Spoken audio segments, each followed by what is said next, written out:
আসসালামু আলাইকুম guys. Gas এটা হচ্ছে কুমিল্লা বিমানবন্দর এলাকা। মানে আজকে আমি আপনাদেরকে দেখাবো যে কুমিল্লা বিমানবন্দর, মানে কুমিল্লা তো একটা বিমানবন্দর ছিল।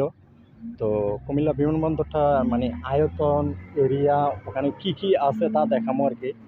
যেমন এই যে দেখতেছেন সামনে, এটা বিমানবন্দরের একটা ইয়ে আর কি। ওই যে বিমানবন্দরে যে লাইট সিগন্যাল দেয় না, লাইট, ওই সিগন্যালগুলো হচ্ছে এটা। আর এটা হচ্ছে তার আশেপাশের এরিয়া। অ্যান্ড বিমানবন্দরের, কুমিল্লা বিমানবন্দরের পাশে এখন কিছু ফার্ম হয়ে গেছে, যেটা সেনাবাহিনীর তত্ত্বাবধানে। যেটা দেখতেছেন আপনারা, এটা হচ্ছে সেনাবাহিনীর তত্ত্বাবধানে বিশাল বড় একটা ফার্ম। আর আপনারা যদি কখনো কুমিল্লাতে আসেন, মানে এখানকার যে প্রাকৃতিক সৌন্দর্য, ঘাস, গাছপালা, সব কিছু মিলেয়া মানে অন্যরকম একটা ভিউ।